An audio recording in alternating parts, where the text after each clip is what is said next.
માણાવદર અનસુયા ગૌધામની મુલાકાત લેતા મા ભગવતી ચારણઆઈ જગદંબા દેવલાઈ સેવા ક્ષેત્રે જેમને આંતરરાષ્ટ્રીય ખ્યાતિ પ્રાપ્ત કરી છે તેવા માણાવદરના અનસુયા ગૌધામમાં ચાલતી સેવાકીય પ્રવૃત્તિઓ તથા ગીર ગાય ઉછેરની તરકીબભરી પદ્ધતિએ ભારત તથા વિદેશોના ગૌભક્તોને પણ આકર્ષ્યા છે।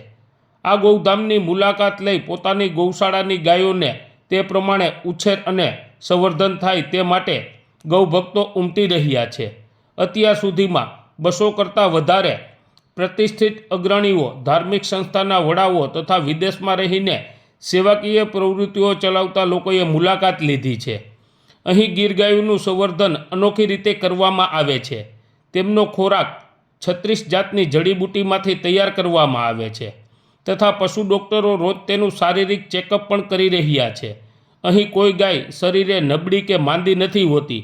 એવા અનસુયા ગૌધામની ખ્યાતિ સાંભળી જૂનાગઢ પાસે આવેલ બલિયાવડમાંથી મા ભગવતી દેવલાઈ ધામથી ચારણ જગદંબા દેવલાઈ આજરોજ મુલાકાત લીધી હતી અને ગાયોનું સંવર્ધન જોઈ ખૂબ રાજી થયા હતા। હિતેનભાઈ શેઠની ગૌસેવાની પ્રવૃત્તિઓ જોઈ ખૂબ રાજીપો વ્યક્ત કર્યો હતો અને આશીષ પાઠવ્યા હતા। આઈ શ્રી ચારણ જગદંબા દેવલમાએ વધુમાં જણાવ્યું હતું કે પૃથ્વી પર જ્યાં ગૌ માતાની સેવા થાય છે તે પુણ્યભૂમિ તીર્થ સમાન છે।